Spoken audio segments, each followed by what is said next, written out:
This is the message we want to give, dear friends. You're moving to a place of being carried across into this new dimension. It doesn't require effort. Let grace bring it. Let energy bring you forward, carry you over the turbulence. You just have to surrender and trust that you'll be able to look back upon the life that you've been through and realize, well, that was rather like another incarnation. I'm beginning a new life.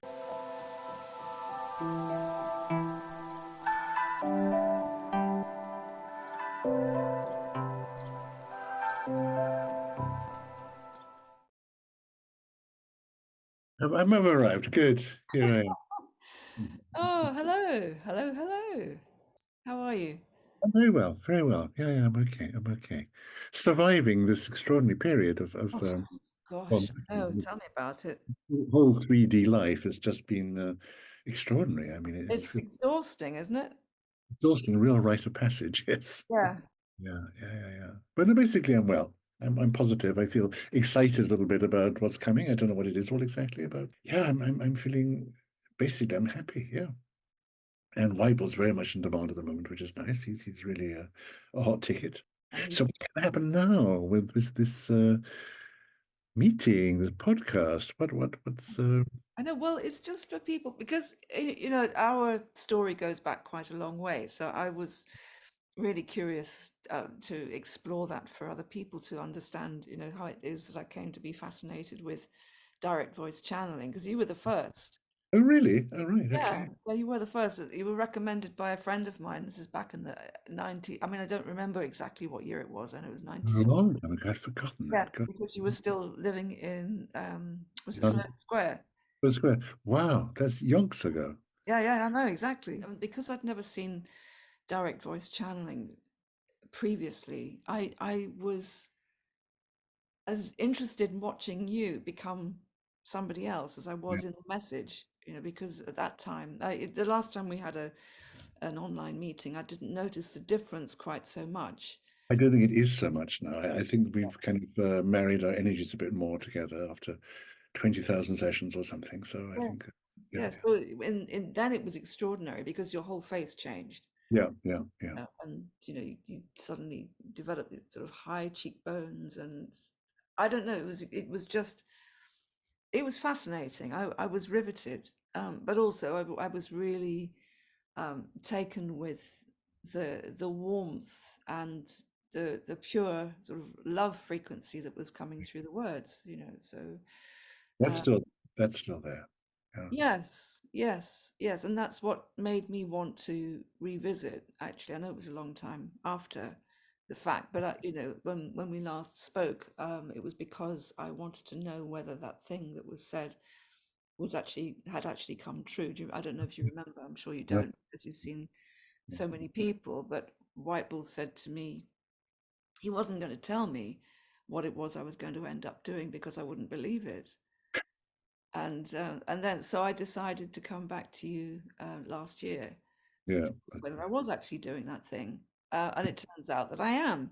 Really? Okay. Yeah.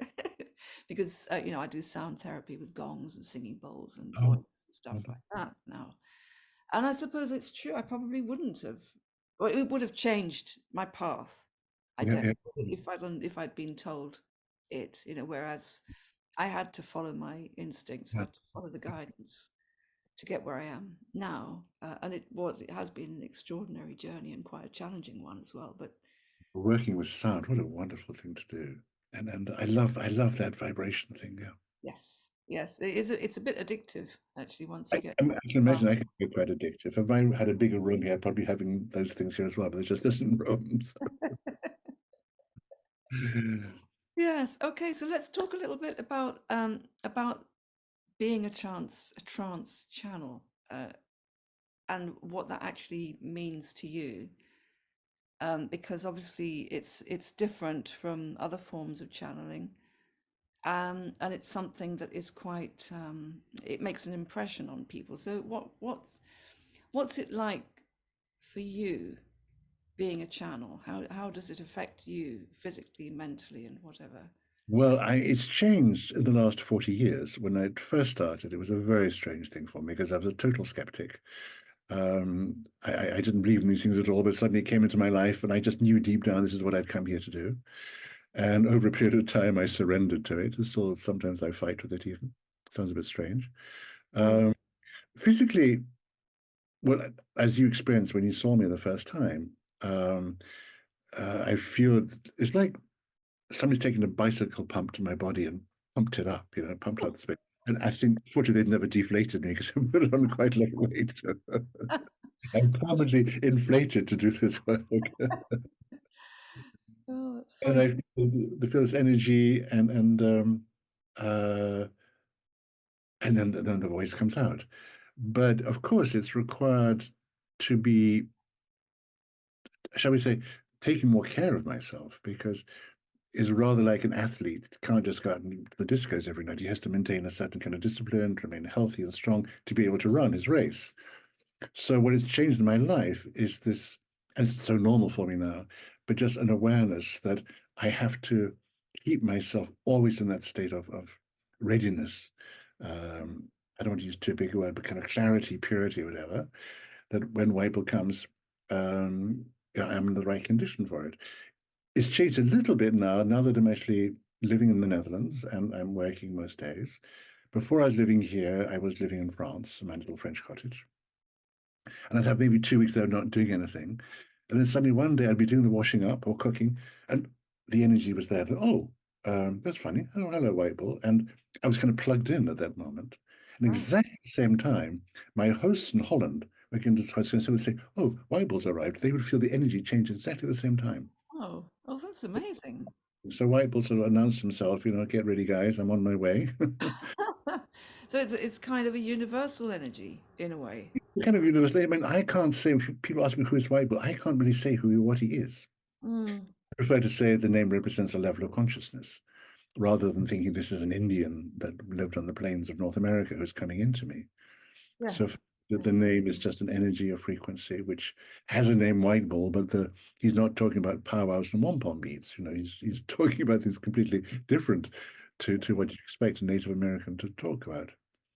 And but it has left a very deep impression on my whole life.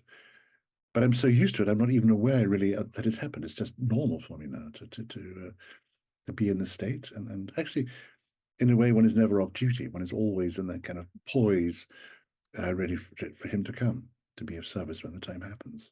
So it's a full-time job. Yes, and you've been doing it since you were in your 20s, right? Yes, exactly on my Saturn return. So obviously, it was in the stars. It had to happen. And to that point, I hadn't really done anything exciting with my life. My first job was the lift operator in Harrods. And That's quite ironic in a way. anyway, well, if somebody had taken people to the higher level, but for me, it's much more important to bring them down.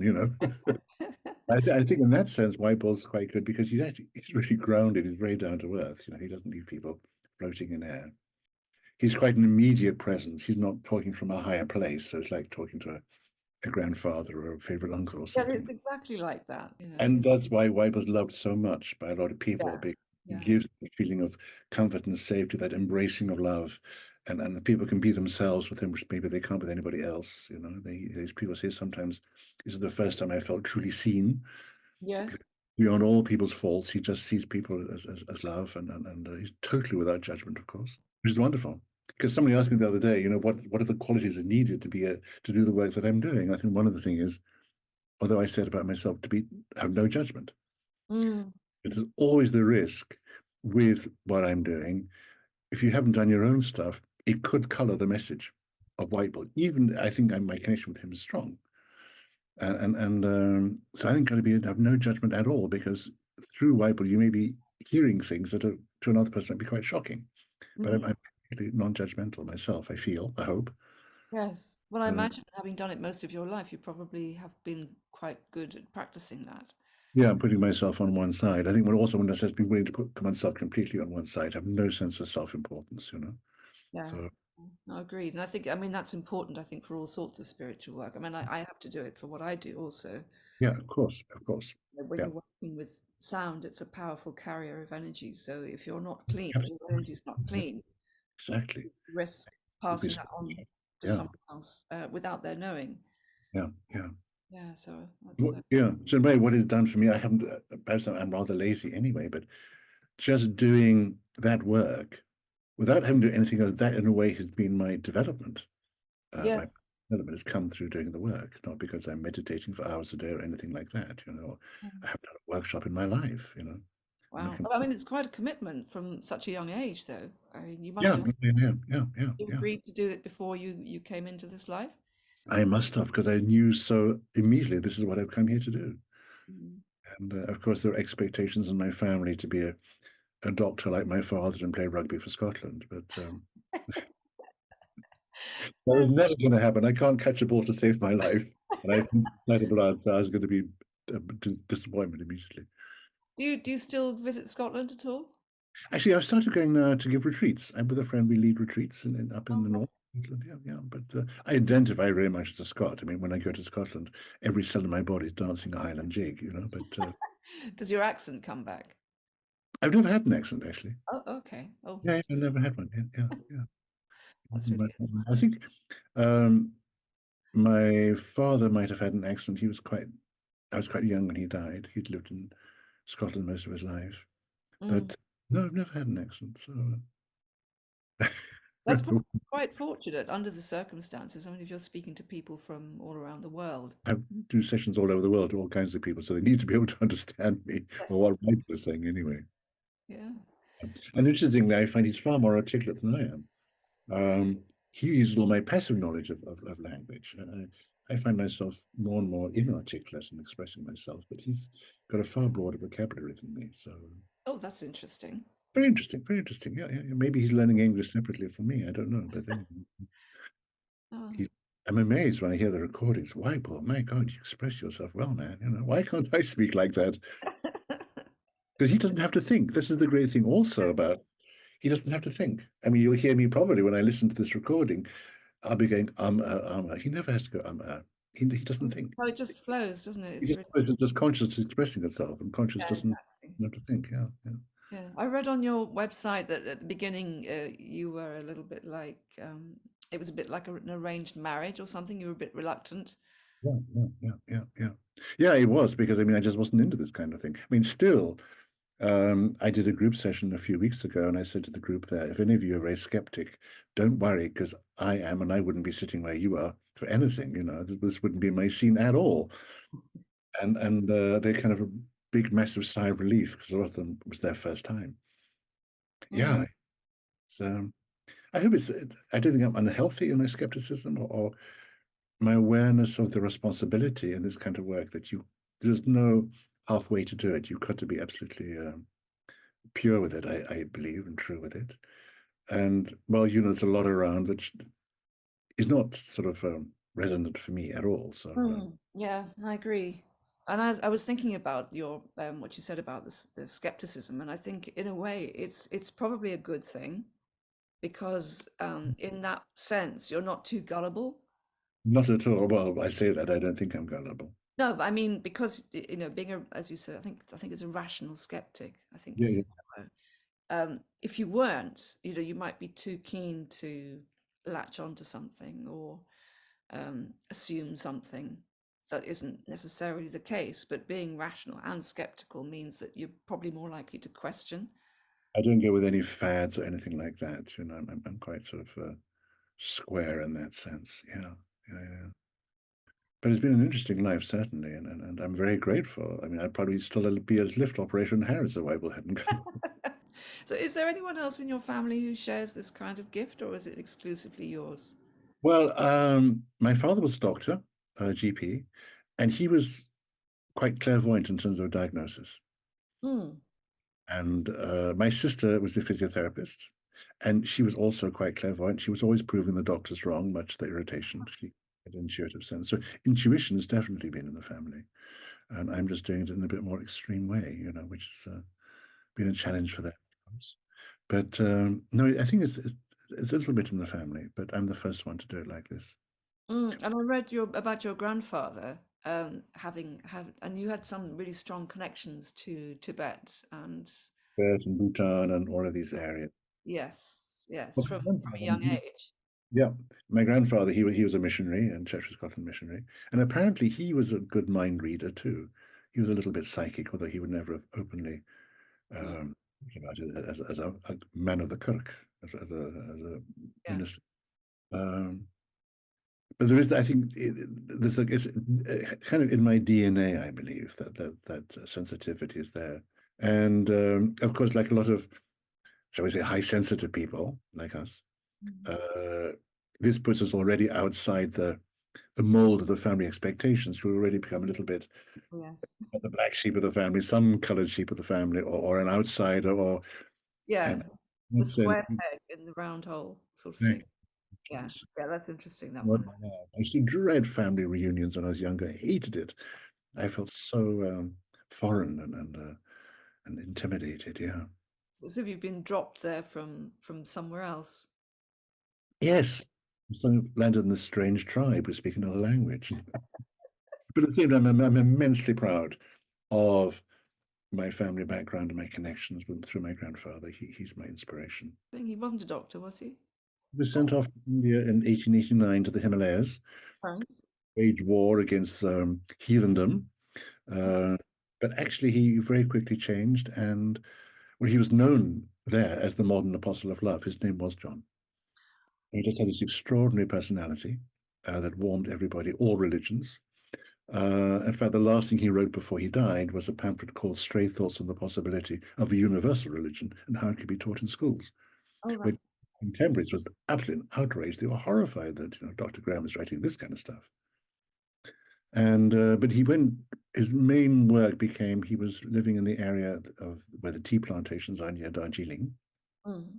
He noticed when he was visiting the tea gardens to meet the planters. In those days, planters could only marry if they became managers. So they had liaisons with the local women, which produced Anglo-Indian children, as fair as you and I, some of them. And they were pushed on one side, they were not accepted. Mm. So he took in six of them, and within 20 years, he had 600. And Wow. Oh my yeah, goodness. still going. I mean, they're 100 and, well, 150, 125 years old now. And so it's an amazing place, an amazing community. And he's still referred to as Daddy Graham. This is the name that. Oh, that's so sweet. Yeah. And So then he he was made a real contact. humanitarian. Yeah. And then he made contact in Bhutan. He's introduced, and then he became a very important figure there. And every time I go to Bhutan, I see a tree. I feel so proud of him because there was a time when the Bhutanese government wanted to sell all their trees to India to Oh, cut paper. oh, And then my grandfather said, "No, you mustn't do this. This is your heritage." So because of him, Bhutan is 70% forested. He's wow. so that's Oh, that that's is a nice legacy. a real achievement. Wow, that's really incredible. I have a real thing for trees. I love trees. Me too. Me too. Yeah, absolutely. So yeah, that's the family background, and I'm so proud of that. And um, yeah, for my grandfather especially for this role model, that he's been. And It all seems to follow not a trajectory exactly, but it's like they kind of paved the way yes, absolutely, absolutely. anyway for Yeah. this that you're doing now, this amazing work, isn't it? So you said you don't really know who White Bull is, but I think I read somewhere that did he say that he was part of a collective consciousness that was actually related to St. John the Apostle? Yeah, yeah.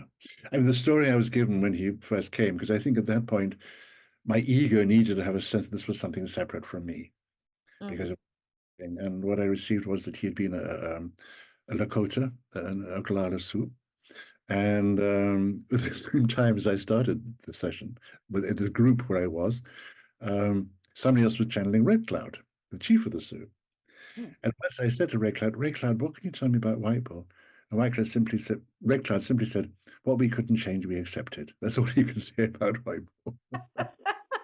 He didn't have a role to play in the tribe. He loved his horses. He talked to the horses. He talked to the nature spirits. He educated the children in communication with the nature spirits, the elemental beings, and that was his role in the tribe. And the story goes that actually he was killed at the Battle of Wounded Knee, the massacre of Wounded Knee in 1890. Wow. That's what I was given. But then very shortly after he came into my life, after he landed one day, I was there was this other lady who was channeling Red Cloud. She and I used to sit together just to Mm. guys a chance to practice using a human instrument because this was as difficult for them as it was for us in a way. Yes. And we were sitting together one day, and suddenly I was, I mean, I was very wet behind the ears in those days in terms of anything spiritual. And suddenly I was taken over by this energy and this love. Even though I can't give words to describe it, it's happened since. What is happening? What is happening? This amazing peace and this love. And suddenly a voice came out and just said, I am John, beloved of the Master. And that was it. Oh my gosh. And my body was fizzing for days afterwards. I was really in a Yeah, all the hairs on the back of my neck just stood up on end. it was Oh my amazing. God. I'll never forget that moment. I mean, it was just weeks after White came into my life. I had no idea that Mm. anything like that connection. So he's part. The way he describes it is that if you measure a spotlight, you have the source of the light, which is the bulb, and that's the Yeah. source is. Now, further it gets broader, further down in that ray is white ball, and an inch off the ground is me. So when I go into a trance, I'm raising myself up through that ray to Mhm. that vibration, which is white ball. Yeah. And he comes from a ray of love and wisdom. And sometimes it just opens up, and then something else comes through. And that's why I so love going to the Greek island of Patmos, where St. John received the revelations.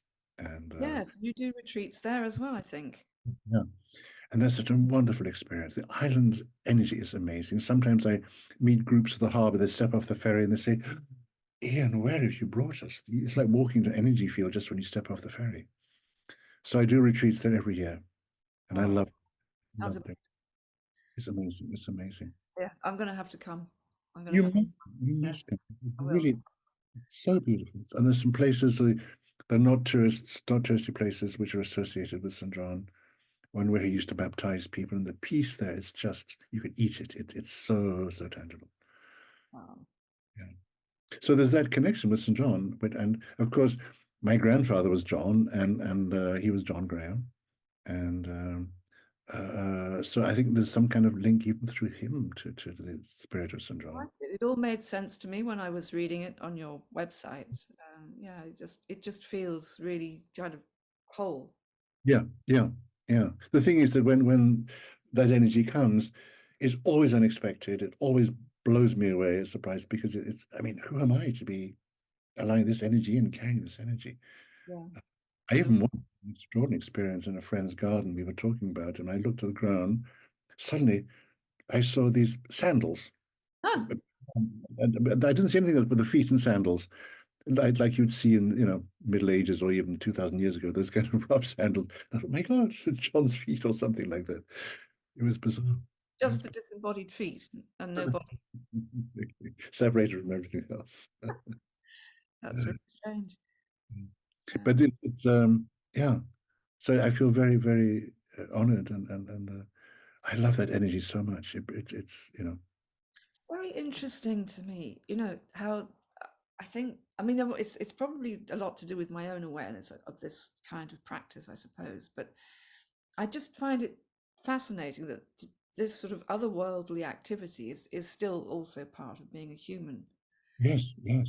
and how many Well, of us, we're trained to think of it as, I don't know, I don't want to use the word that the church might use, and a sort of judgmental kind of description of this kind of thing because it's been frowned upon for so long. But I think in some ways the reason for that is to disempower people. yeah, yeah. Well, 500 years ago, I'd be the most important person in my community. If I was, or even now, in kind of indigenous people, I'd be the most important person in the tribe. Yeah. Uh, and because as long as humanity, people sometimes ask me, Ian, what do you do? And I have to think, well, what can I say? What can I answer? Am I safe? And sometimes I say, I belong to the second oldest profession in the world. Because I like that. Yeah. whatever the longest profession is supposed to be, but the second oldest is as long as there's been a group of human beings, there's been somebody in the tribe who's made the connection between the two dimensions. Mm. I love there's an African tribe called the Dogon tribe. Oh, they're amazing. They Yes. got to be the gatekeepers. Yeah. And when a woman is pregnant, she can feel the vibration of soul she's carrying and knows it's going to be a gatekeeper. I mean, I think that's amazing. Mm. Have you heard of Malidoma Some? Absolutely, absolutely. I think he's a wonderful man. I've never met him, but I read his book. Yeah, I understand that that's what happened with him in the sense that he was taken by the Jesuits to be schooled and then escaped yeah, to return home. And I mean, they heard his name before he was born, I believe. And I understand it means one who communicates with strangers, if I'm yeah. remembering it correctly. Um, and he and his wife, I think he's passed. Has he passed away now? I That's think like he two, and 3 years. his wife are still doing the activities. So I think that this is one of the things that our society misses so much of these rites of passage, Yes, yes, yes, absolutely, absolutely. training, this sort of wisdom schools, if you like. I know there are some that exist around the world still, but it's not part of everyday life the way it would have been in, I don't know, Egyptian times or in some other cultures where it would have been, you would have been trained, or your natural Yeah. instincts, talents, whatever, would have been nurtured. And within your community, you'd have been heard and understood and seen and everything. Yeah. What's so exciting now is a friend of mine. He's a bit younger than me, and he's now working with men. Mhm. And in a way, men seem to be braver to go through some of these rites of passage now. That Mhm. men are discarding their old archetypal roles of being the breadwinner and the macho guy. And I find men are really evolving into their own role of the wise man or whatever in the That's tribe. wonderful. Yeah. Very touching. Well, when I first started, 95% of my clients were women and 5% men. Now it's 50-50. Oh, God. More men than women coming in a week. And I had a man quite recently, and guy, I was in his 30s, maybe early 40s. And he said, I've had to leave my wife, leave my children, give up my job, because that was the role society gave me. But it's not me. I can't live that role to please society anymore. Yeah. And so he did what white people calls a spiritual striptease. He just took off all his outer identities and he was going to become a musician. That's what he's always wanted to do. I think it's so beautiful this is happening, and that people are responding from deep within to this call to be themselves and to go through these rites of passage. We're so lucky today. We have this freedom, a Yeah. relative, and we're not completely free yet. There are still plenty of people living with these expectations, but there's such an energy of liberation coming now. I hear stories of people. Really feel it now? Absolutely, I hear from my clients as well. They're really breaking the mold, tearing up the rule book. They're so determined to be their authentic selves. Bible always says to parents, the greatest gift you can give your children is to teach them that it's right to follow your heart. Yeah. Just that, follow your heart. Don't be conforming to what society tells you to do. Follow your heart. Yeah. Follow your... But I think it's actually I was I was being interviewed for a podcast the other day by a friend who's specializing in high sensitivity and how highly sensitive people have been disempowered for so long because they've not been recognized or acknowledged or a proper space given for them. Mhm. Uh, I think you and I are both high sensitive, and Yeah. um, that hopefully more people will be able to highly sensitive people be able to claim their freedom and acknowledgement because there's so much to offer the world, not to be just a cog in a wheel in some big Yeah. shop. Never. And also the same applies for artists, musicians, writers, Exactly. Bible says they are the priests of the day. They are the ones who connect to something bigger than themselves. Yeah. And it's also a form of channeling. To follow channeling. Exactly. I mean, anything that's a genius. I mean, Bible says genius is perfect. How do you say? Genius is perfect channeling. Yeah. Yeah, Yeah. yeah. I Yeah. believe so. Because it's just an open channel for whatever comes in. Because I think a lot of musicians, writers, artists, whatever, would say that when they're creating something, they're not doing it; it's coming through them. I love his story of Bach when he was writing the end of the St. Matthew Passion. He began to cry because he suddenly realized this was God doing it through him. Oh, Yeah, he was moved by God composing through him. it's just wonderful. I think we are moving into these enormously exciting times. We've got some shit to get through. Yeah, um, Yeah. until until we reach that moment. But I do feel underneath all of that, deeply encouraged that we're just on the cusp. Yes, yes, yeah, and we're so privileged to be observers of this, to be witnesses to it. And to be a part of it, actually, Yeah, to be participating yeah. in. Yeah, Um, Michael says this in his first book. Your role is to be a witness to and contribute towards and to benefit from the changes, the new energies. Yeah, yeah, yeah, yeah, yeah. yeah. There's a role for everybody, definitely. Why was so going on about it so much? Your power is in your faith. Mm, mm. If you really have that deep knowing, then people will recognize you. Think, ah, here's somebody I can trust, and your Yes. faith will always reward you with the fulfillment of everything that you need. There's always been some lovely stories about my grandfather who had tremendous faith. And when my favorite one was always when he had his first house built for the first 30 children, some bigwig from Calcutta came out to perform the ceremony. In the end, my grandfather said to the gentleman, "Oh, would you like to come with me? I'd like to show you something." So they walked along the hillside for a while, and then my grandfather said, "Could you please lay the foundation stone for the next cottage?" And I said, "But Dr. Graham, you don't have any money." My grandfather replied, "Oh, where's your faith, man?" Within he had all the money he needed. Wow. That's how his whole legacy of the homes were built, just on that absolute trust and faith that everything will be provided for. And I think that's to have that kind of faith is so amazing because it guarantees everything will just flow. Yes, and we're not really talking about religious faith, even, is it? It's Not at all. Just faith spirit.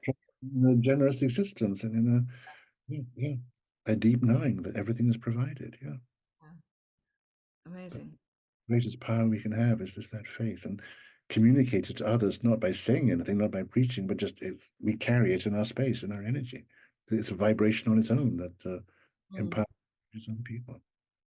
The last 40 years I've been doing this work, it's been amazing how things have unfolded. I haven't had to lift a finger to make anything happen. It's all just unfolded perfectly. Oh, Whatever is required for me to be able to do the work. For myself and my personal life, forget it. I'm the same as everybody else. And I've always had this frustration of why doesn't Weibel talk to me? I have no connection with him at all. And he transformed lots of other people's lives. And many years ago, I met a neighbor here in Zutphen. And she said, "Oh, Ian, I've just been for a reading with somebody." And suddenly, what he said, "My God," she said, "there's a huge Indian standing in the corner of the room. He says his name is Weibel. He knows you." And Weibel gave the answers to all my neighbor's questions through this medium. She was a wow. clairvoyant. I thought, this is it. Thank you, Weibel. If you give me the sign, now I know where to go, and I can talk to you, and you can give me some answers. So I made an appointment, went along, and uh, nothing happened. And she said, "Well, what do you do? I can't pick up exactly what you do." I said, "Well, I'm the channel for Weibel." "Oh, yes," she said. It was amazing. There was this huge Indian in the corner of the room, full feather headdress and everything. He said, "I'm afraid he's not here for you." He said, "Your relationship is business only." Oh no. That seems a little unfair. So yeah, of course, my life, we all have our lessons to learn. I don't need to have that done for me. I'm human like everybody else. Yes, yeah. Oh God, that's so ironic. I know. He's there for other people, but not for me. Oh, But I know also that if I did have connection with him, I'd be turning to him all the time. yeah. And it's so important that I'm able to be my own creation and create my life out of my faith and out of my experience and wisdom, not because I'm told everything in advance. Yes, and that's probably what it's all about, isn't it? It's just that trust, like you say, trusting yourself. Yeah. And that's why I think 'cause some people will come quite regularly to talk to Bible, and sometimes he doesn't come. And Yeah. there's nothing about it, they're just looking at an empty cupboard. And I get the message this is because this person is becoming too dependent on him, and they have to find out for themselves. Do you think, I mean, do you get a sense that White Bull might have something to say tonight? It was pretty past his bedtime.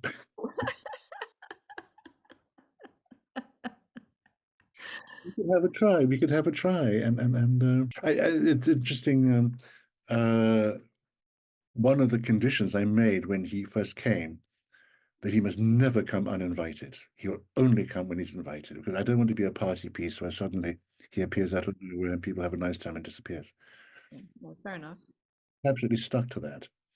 Except once, um, some friends of mine, we were going to watch a very, very, very important program on television. I mean, one that half the world was watching. Do you remember the episode Who Shot JR? Do you remember Oh, that? yes. Yes, I do. I wasn't very old at the time, but yeah, I remember that.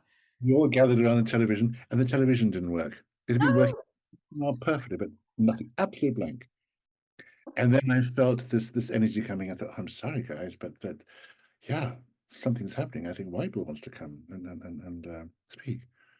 And sure enough, he came with a message. And in the end, because everybody rushed the television, it worked perfectly. Just we saw the credits going up at the end. oh my God. Okay, I will do my disappearing act, All and right. I'll see you on the other side. on the other side of the meeting, not the other side of the Yeah, veil. not that. No, no, no, no, not that other side. Okay, right. Okay, I'll see you later. Have a nice time.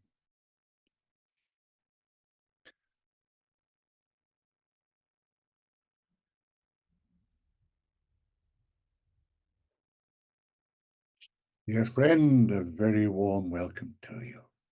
It's a great joy to come into your presence, and I hope our time together will allow me to satisfy anyway my deepest wish, which is to serve you and to contribute in some small measure towards your greater inner freedom and your deeper inner peace. And I'm delighted, of course, that you provide an opportunity for me to reach a few more people other than your dear self. And always my message is to bring reassurance and comfort. And in a time of such change, it's important for your friends to know that, yes, it will pass. One day you will connect with the gravitational pull of another reality. And that reality will be one that you prepared yourself for, and you'll think, aha, home at last. But sometimes for others, it can be a bumpy ride. When two oceans meet, there's always going to be turbulence in the waters. It requires courage to go across that area of turbulence. But this is what you will do if you're able to trust in the process. This is the message we want to give, dear friends. You're moving to a place of being carried across into this new dimension. Let energy bring you forward, carry you over the turbulence. You just have to surrender and trust this, that you'll be able to look back upon the life that you've been through and realize, well, that was rather like another incarnation. I'm beginning a new life in a new ocean, a new possibility. And then you will receive all the guidance that you need. You will have the faith, the comfort. You will come alive. And you will learn, I hope, perhaps even for the first time, that all you need to do now, dear friends, is to receive. So many of you are very good at giving, but that you can be exhausted by the giving. But the way in which you're going to serve humanity, as nature does, it receives from all around it to receive and then to give birth to a new you. I remind you, dear friends, when you eat an apple, the apple is there because the tree first received from the sun, from the stars, from the earth, from the sky, is receiving, which has given everything that keeps you alive. True. All as animals do it. So it's time, dear friends, for you not to worry so much about giving, giving, giving, being the good boy and girl, being Superman or Superwoman, thinking you must do more. No, we want you to retire Superman and Superwoman within you and take rest and say, okay, I'm going to breathe. I'm going to receive. I'm going to allow love in. And in so doing, I will bloom in the same way that a rose will bloom, will break out of the membrane that contains it and releases its perfume. And that perfume is the power of your presence, dear ones. And when you release that perfume, that presence, that's all you have to be, just the presence. The presence is the love, is the healing. And it will touch the heart and soul of everybody who comes to it. Dear friends, receive. Every day, practice breathing in the breath of God. Receive, receive, receive through every part of you. Let this be your meditation. Think of yourself as a sponge, receiving, soaking up. That's all you have to do. Mm. You know, if you have a loved one, Let's just say your husband will bring you a bunch of red roses every day and you threw them in the bin. He would think, oh, she doesn't love me. It's the same with the receiving of divine love, divine energy. Your love for universal energy, your love for God needs to be shown not because you're giving, but because you are receiving that love for yourself, Mm. receiving the grace. You're receiving the magic, you're receiving the healing. Yes, that's how you show love. And in the end, it'll, of course, be revealed through the power of your presence, the power of your love, the peace that is you. So that, dear one, is my little introduction to share with your dear friends. I hope to inspire them and encourage them Yes, with the thank space within them, that they can breathe more deeply. And as they breathe more deeply, that is every cell in the body, every part of them saying, it's good to be alive. you. Hmm. Just that, it's good to be alive. That can be a powerful mantra. Mm. It's good to be alive. I breathe it in. Mm. Am I making sense to you, dear one? Absolutely. In fact, you answered two of my questions That is immediately. my way, forgive me. It's all right. I was expecting it in a way. I should have known that you'd already know the question. You weren't reading your notes, I was reading my notes. but I wasn't reading your No, notes. no, no. I know you weren't reading them, but yes, you did answer my questions perfectly. Thank you. I have other questions, please ask me. And how would you suggest that people learn to discern the difference between truth and non-truth? A wonderful question. The body cannot lie. When you're able to connect with absolute truth, that's what I like to call it, there's automatically going to be a sense of straightening of the spine. Your head will be held higher. You'll feel drawn up. This is what truth does. It wants to draw you up, to raise you up into an alignment with that higher energy. You will feel it in your body. The body's automatic response. Maybe even before that specifically happens, it's good to establish with your body a message that is a verification signal that Mm, will alert you to what is true, what is not of the mind, because the mind is not going to be coming from truth. The mind is going to be coming from an interpretation of a truth, or maybe even something created simply out of the mind. The truth cannot be argued about, it cannot be debated. There's no point in having a discussion about absolute truth. There's nothing to say about it. There's no point in having a debate, is the sun round or not? It's round, you see it. mm, Truth cannot be debated. Truth is just what is.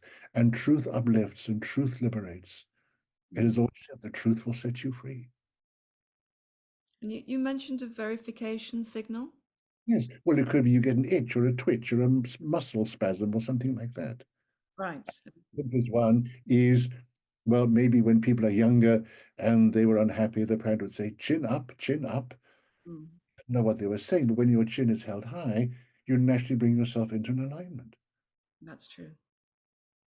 Yeah, And that's when very. your body spontaneously brings you to your chin is held higher, well, then that's the truth. That's the truth speaking to you. It's a form of muscle testing, I suppose. So kind of muscle testing is spontaneous muscle testing. Yeah. And probably what also will happen at the same time, here we come to a very powerful, beautiful word, space. You will feel space opening up inside you. Mm, You may feel your shoulders going back. You may feel your breath deepening. You may indeed feel space around your heart. If you're walking while this is happening, you may notice you're walking rather differently. Every cell in your body, dear one, is attuned to be resonant with truth. It creates stillness and peace. You know, when the mind is still, you feel peace. mm. You hear the truth. It's hard to still the mind these days with so much information coming in. Exactly. But this is also the gift of that information. It offers you an opportunity to be determined to still the mind. Mm, You can use mantras. You can choose something that is beautiful to have in your mind.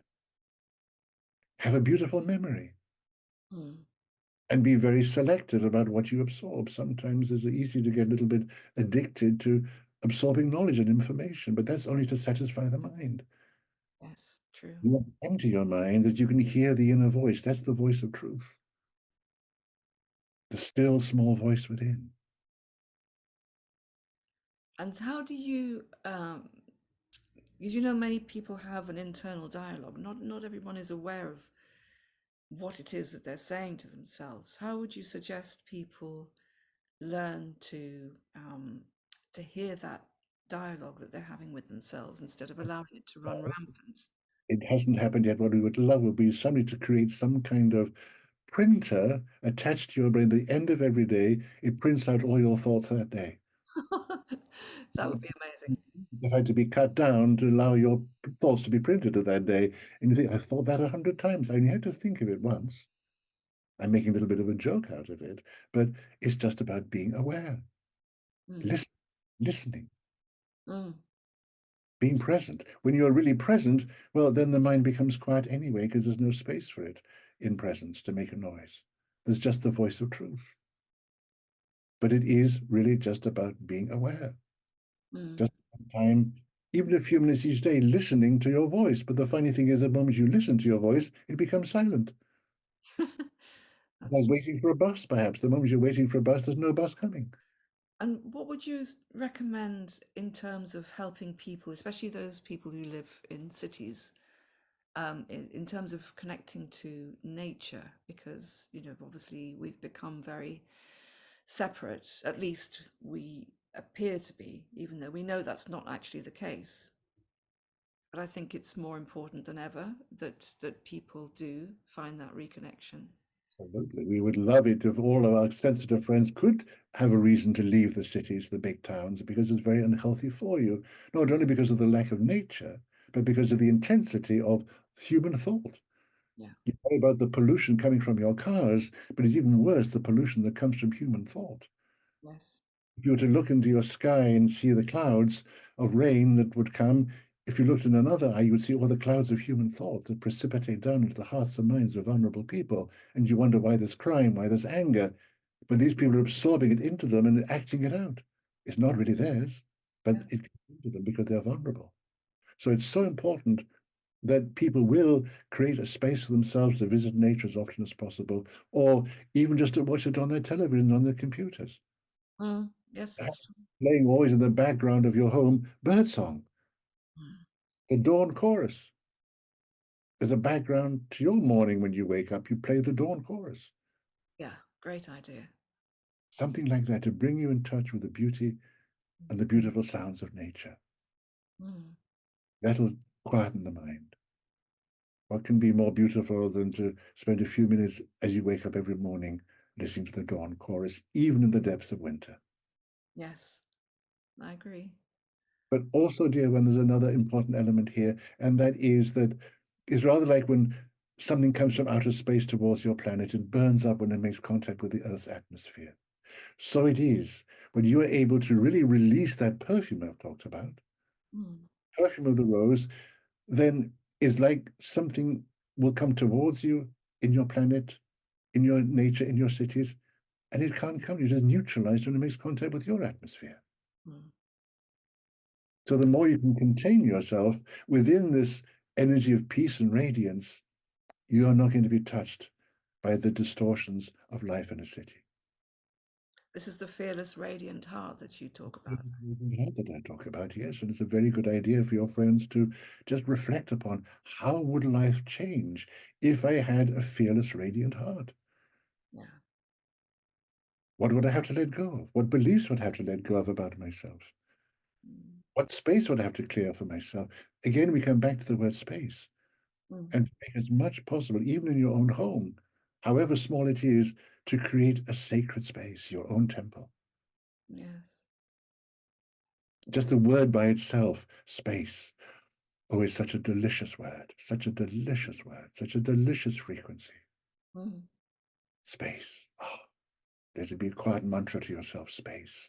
And Yes. again, you'll find yourself, your body spontaneously breathing in deeply because at that moment, thinking of space, oh, it's so good to be alive. Can you feel it? Yes, absolutely, I can. And I think, especially for those of us who do live in cities, space is at a premium. It's often the case. But remember, even your physical bodies, there's more space than matter in them. That's true. Pay attention to the space that even surrounds every molecule of your being. And what do you want to fill that space with? Call in the peace into that space. Yeah. The physical distance, even though you and I may be speaking from geographical distance. What is in that distance? What is in that space between where you are and where I speak to you through my instrument? The space, and its peace. So the more you're able to embody and come to the conviction that without all this happening, there's still the absolute truth that you are peace. Mm. And that's what's going to transform life in your cities. That's what is going to save life in your cities. You Mm. may be standing at the queue at the supermarket checkout, and somebody's in front of you very stressed because of life in the city, or the noise, or the pollution, or the fear, and they leave feeling better. Why? Because you've been standing behind them. Mm. Even though you're also a city dweller. You have to be rather like one of those angels in the city that nobody can see really because you're vibrating faster than most people, but you're doing your work. Mm. But there must come a moment, and we urge people to believe that it's possible, where your time in the city can come to an end. Oh, I'm working on it. Trust me. Yeah. So allow that light and that love in. Don't feel you have to be working on it, because sometimes work comes because you're hoping for something, but then where there's hope, there's usually hopelessness as well. Ah, that's true. Non acceptance of what is. So just be okay, this is what is.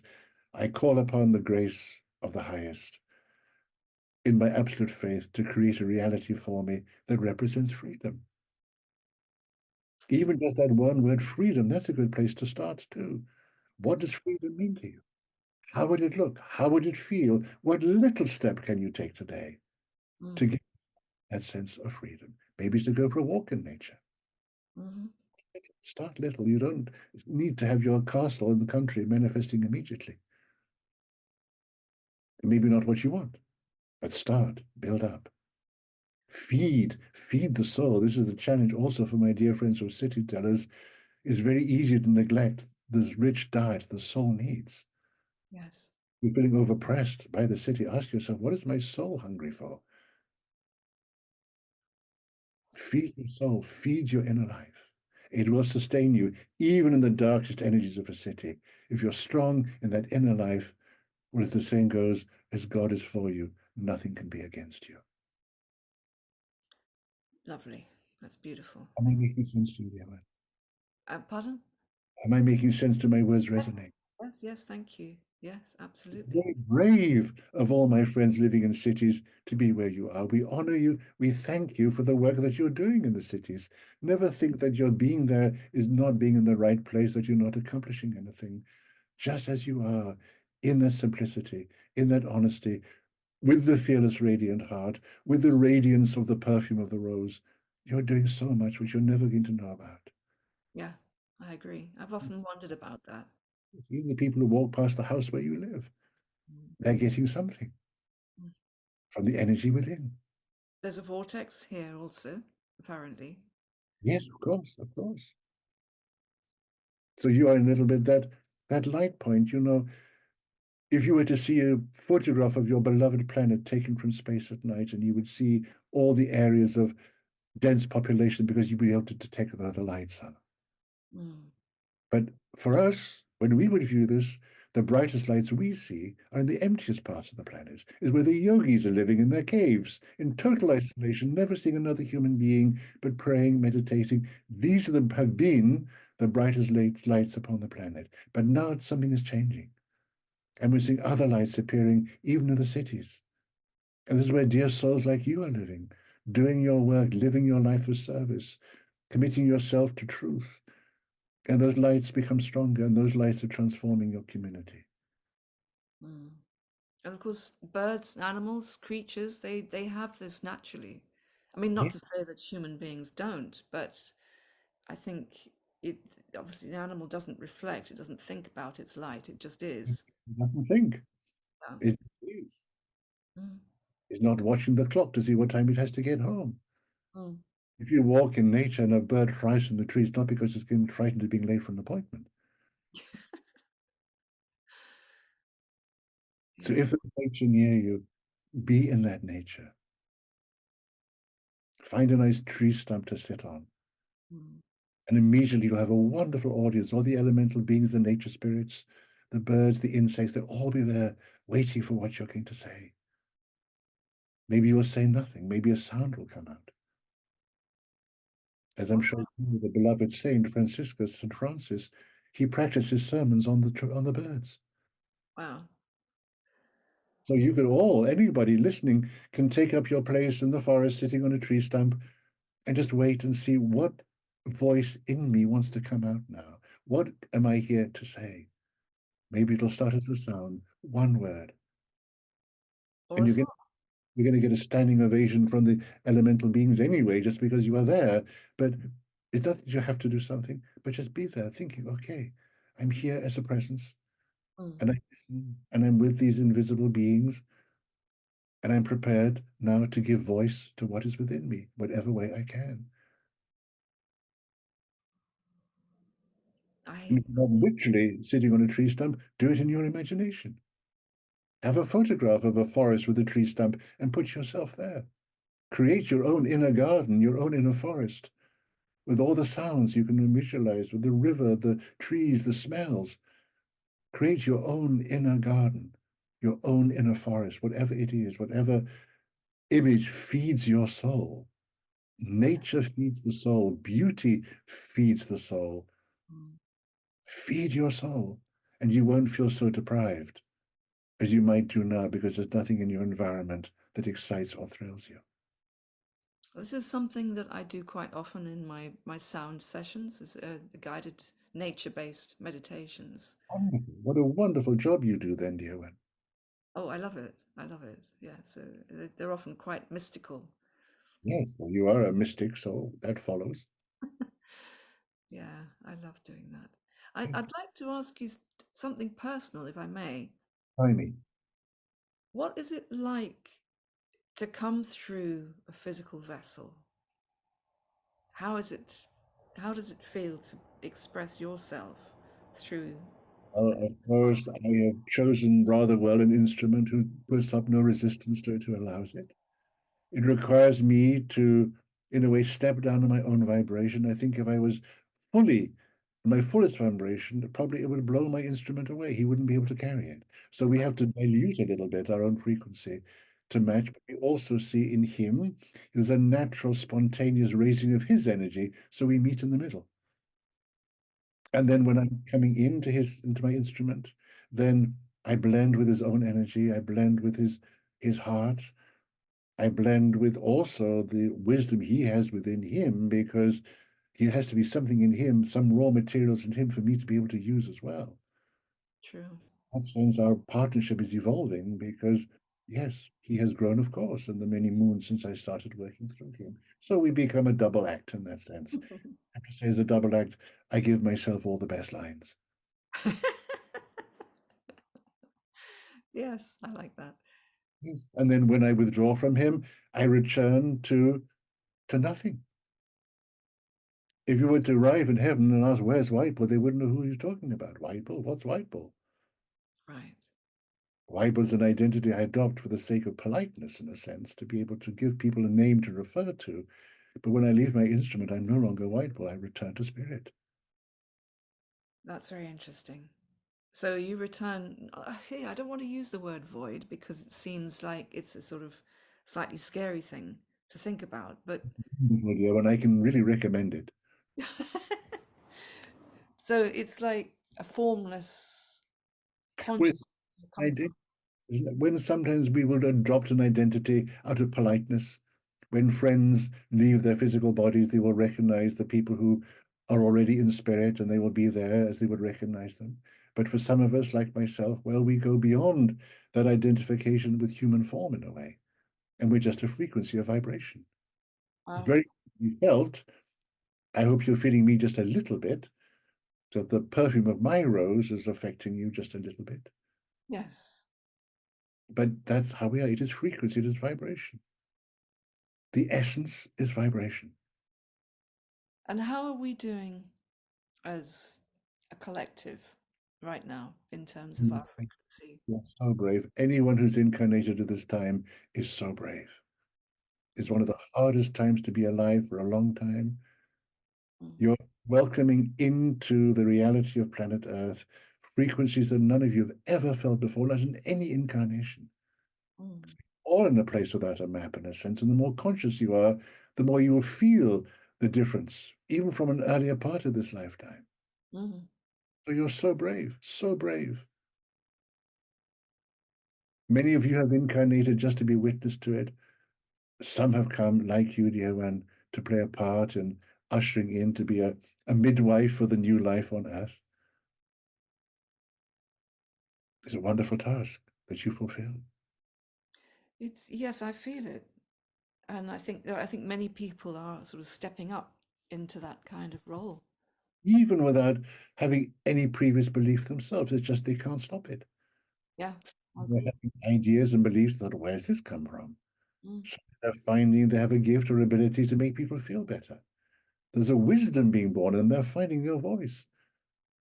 So Speaking many of people which, have been surprised by what is coming within them. Because if we go back to an expression used in your pandemic period, many of our friends are now coming out of their lockdown, their personal lockdown. People have been in lockdown for so many centuries. mm, yes, And now it's time to come out of lockdown, to be able to stand feet on the ground, arms open, and say, hello, world, here I am. To bring forth the authentic voice, not the learned voice, not the conditioned voice, not the one that comes from study, but the real voice, the real you. This is the most important gift to bring to earth now, mm, the authentic self. There's power in that, power of transforming. mm, And you can be that and then have no fear. People are frightened of sometimes saying what they really believe, but they're thinking, what will people think? But when yes, you're authentic self, the courage is there or because you know that you are there to speak the truth. yeah, it gets to the point where there isn't a choice anymore. It's a choice. You think you have free will. Well, dear one, I have something to tell you. Mhm. It's not the case for everybody, but you are more and more losing your free will because you're coming into an alignment with that dedication to be only obedient to the will of the highest. Yeah, I Whatever agree. you You spoke to me of service actually 25 years ago, want. and I remember being quite resistant to the idea, but I think I hadn't realized what that truly meant in Yes. those years. But for many people, service is a dirty word. Yeah. But I would say, well, you can let go of it now because as you understand it now, what could be more normal than being there for others? It doesn't have to have a name. Mm, What human beings like you are now there to do, and others, I'm sure, who are going to listen to these words. It's just normal. It's as normal as breathing. To be caring for your fellow human beings. You don't doesn't need a name. So somebody will ask you, what do you do? And you reply honestly, joyfully, well, actually, I don't know. I just am. yes, actually, I do find, for example, I'm living day to day more than ever before at the moment. I'm just going from moment to moment, literally. There's only one moment. Yeah. And that's now. Yes, true. Can you feel what I'm saying, dear one? Yes. So service, yes, of course, you want to serve others, but it doesn't need a name. It should be as natural as breathing, to be that presence of love amongst your fellow humans, that you're not even aware that what you're doing is a service because it's just so normal for you. And what is doing the service, who is doing the service, is the highest within you. And so with this comes a natural modesty, even as Jesus said, on my own, I'm nothing. That wasn't because he suffered from self-esteem problems. I think I'm nothing. No, he acknowledged the fact that all he was an instrument of something greater than himself. That was so normal for him. Mm. But it should be normal for everybody. It will be normal for everybody. Could you speak about something called light language? Well, light language, as I would call it, is about sound. It's about vibration. It doesn't even need to be something that's understood. It's just a communication of sound, maybe words that are not known in any human language, but carry their own specific frequency. Mm. Very early days, rather like some other technical things that are in early days. But I think what is leading to, you'll go beyond even the need to use it. You'll just be using telepathy. Mm. I believe it is a stepping stone towards telepathy. Right. That's interesting. I was wondering if it wasn't a stepping stone towards channeling because, okay, I have a personal reason for asking. That's because that I was directed to begin doing light language, and being a rational skeptic, much as Ian is, I was very resistant to it in the beginning.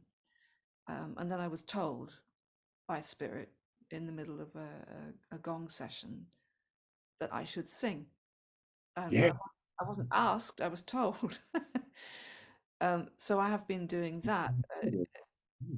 Is as light language, but sung light language. And it always has some meaning. It's not directly translatable, but it has a, what would I say? There's a general meaning behind it, Yes. and I see images in my head while I'm doing it. And usually it's a collective of women, actually, of grandmothers, Oh, specifically. beautiful. Beautiful.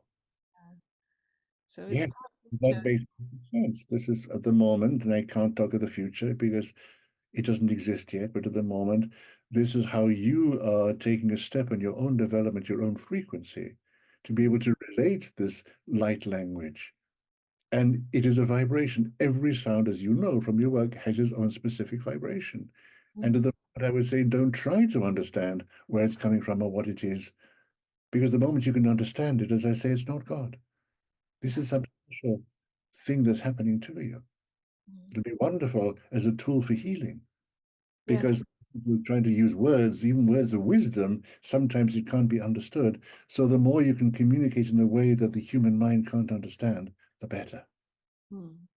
Because you can't resist what you Resist just bypasses the mind and goes straight into the core of the being, yeah, into the yeah, into the soul. that's what I felt. Yeah. It was just, It communicates directly to the soul, bypasses the mind.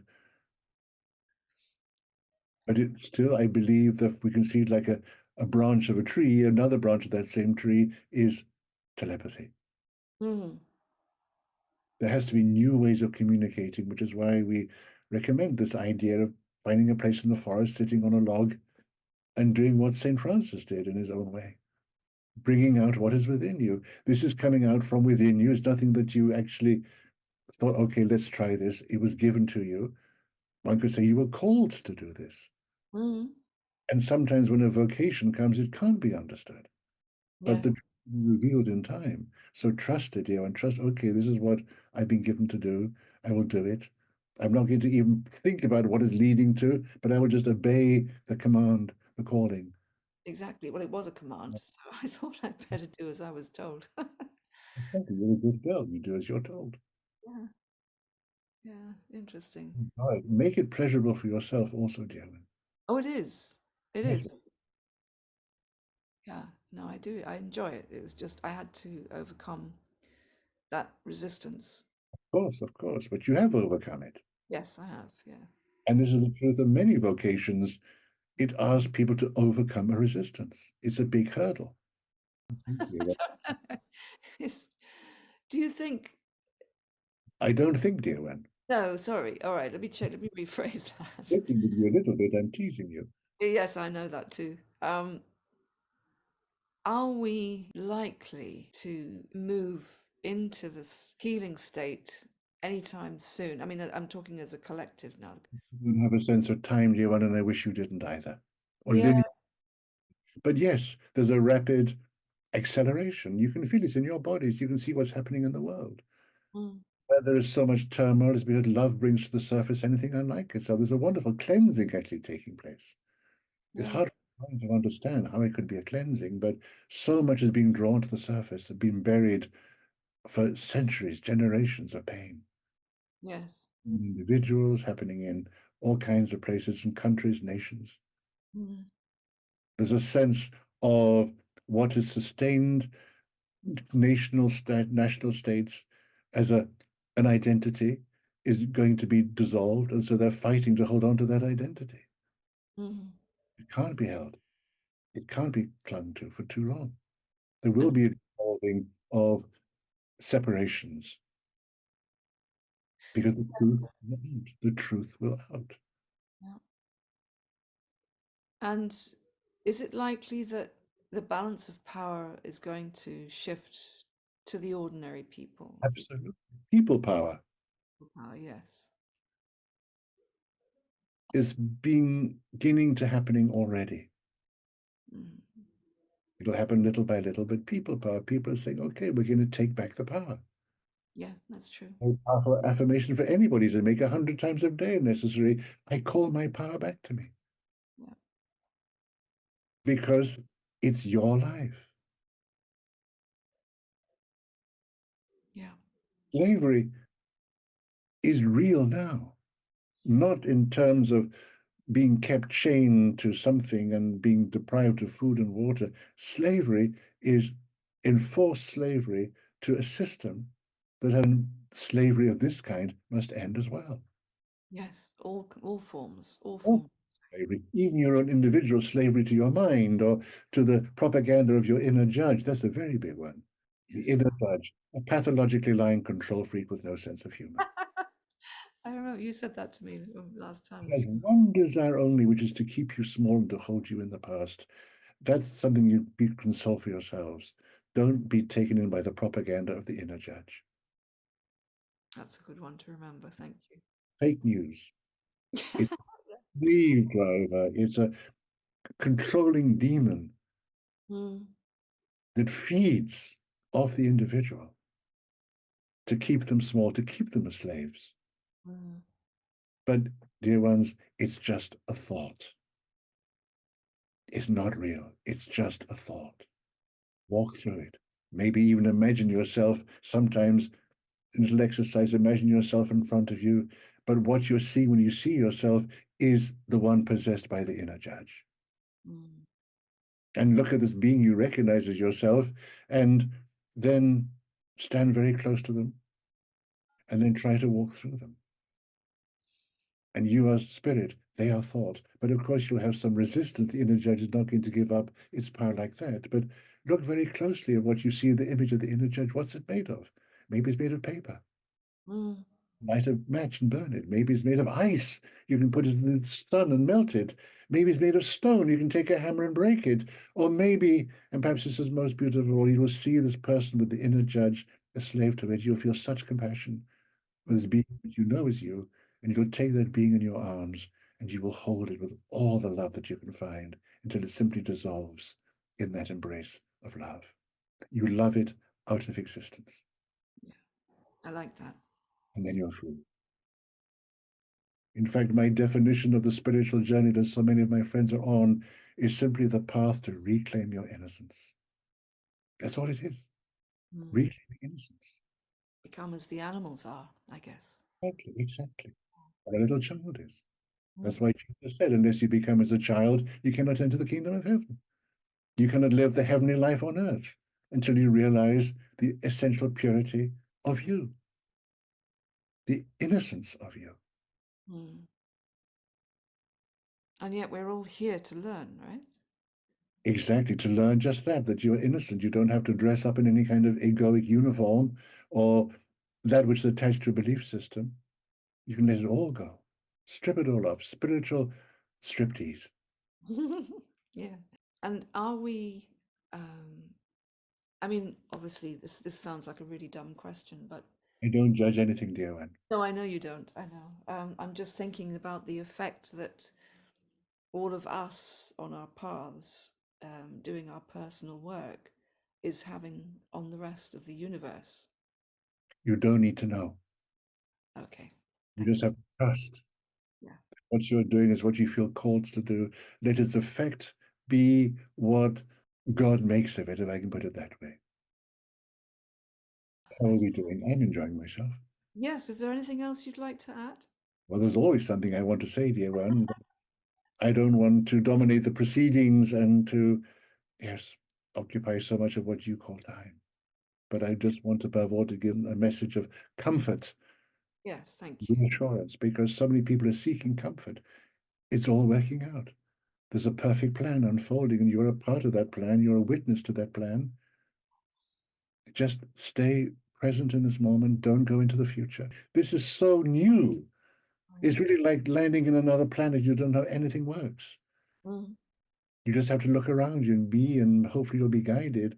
And this is a world that's being created now out of this present moment where you don't know how to function with things very much anymore, some things that you're used to be able to do. It's a new way of living, it's a new technology, it's a new thinking, it's a new spirit being reborn, like beginning a new incarnation. This is the most exciting part of it, really, in a way. Yes, but the exciting part also is this time you got a chance to choose what your life's going to be like. You're not going to be imposed upon you because of some inheritance or DNA or whatever it is.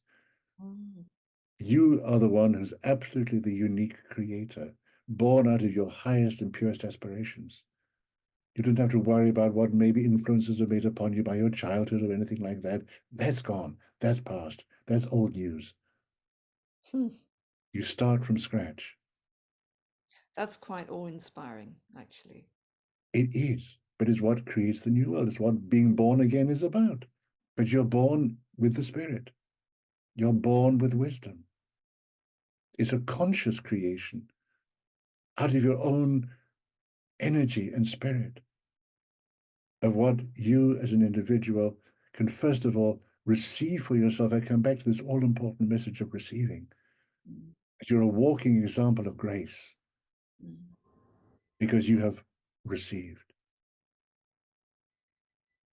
And I think it's important um, for people to, myself also, to remember the power that we have to create. Yes. But whose power is it really? Is it the power of the personality, or is it the power of the realization that you are spirit and that spirit has power? That's what I mean. Yeah. Yes, it's not a personal power. I think I've run out of questions, Oh, actually. yeah. I'd like just to say thank you so much for the wisdom. It's been an absolute pleasure connecting with you again for a third time now.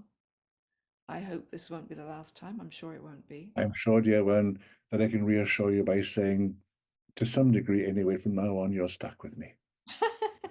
I don't mind that at all. That's fine. Not to intervene or to impose myself upon you, but the connection is there, the energy is there, and I will be, of course, delighted at any opportunity that will come my way to support and empower and encourage you and comfort you whenever the need arises. Well, that would be wonderful. Thank you very And much. even in the absence of myself playing such a role, it's there anyway in the unseen.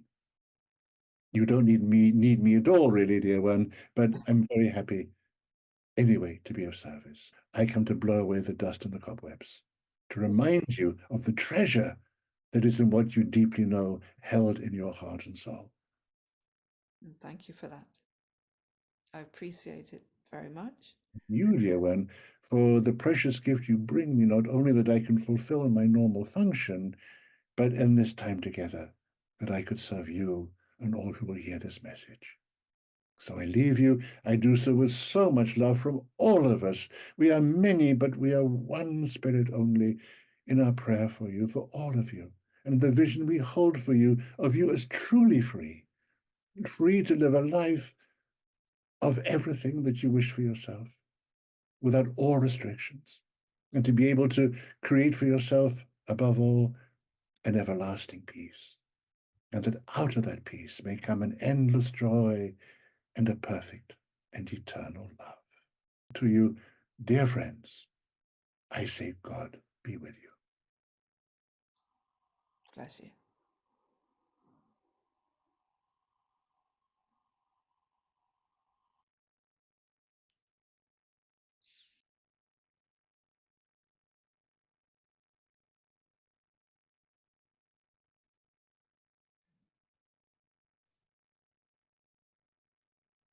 Hmm. Hello. Good Hi. morning. Good morning. Yes, it feels like it. Gosh, amazing. Mm. Thank you so much No, for that's all. facilitating. Pleasure. Yeah, that was, Helpful to you and to those who are listening, who hear yeah, this. yeah, Do wonderful. you have any questions after that? I did want to ask you just one thing, really, I think. And what would you feel is the greatest gift that you've had from this relationship with Whitewall? Whew, that makes me moved.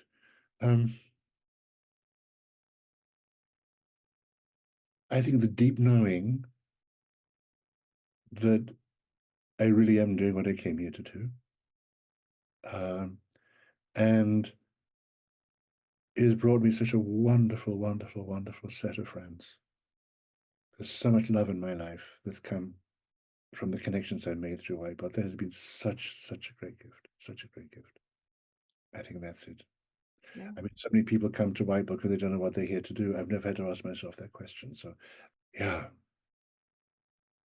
just so rich. And it can be for everybody. I don't think I'm special in any way at all. It can be for everybody. And yeah, I'm just an ordinary bloke doing a job. What a job, though.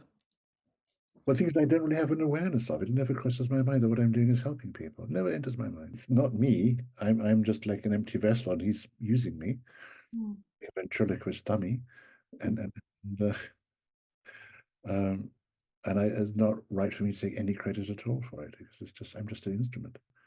We're all instruments in a way, one way or another. We're all Yes. instruments. So it's yeah, that's just the way it is. So if people want to have a reading with you or to go on a retreat with you, how do they find you? On my website, which is mankindkindman.org. Fabulous, thank you. Well, Alicia, thank you so much. I've enjoyed it a lot. I'm honored to have been invited, and I hope it was good. It was. Yes, it was lovely, and we managed to cope because my foggy brain just about managed to get through. And yeah, we'll speak soon. We'll speak soon. Yeah. Okay. Thank you, Alicia. Good Thank night. you. Bye Bye. bye.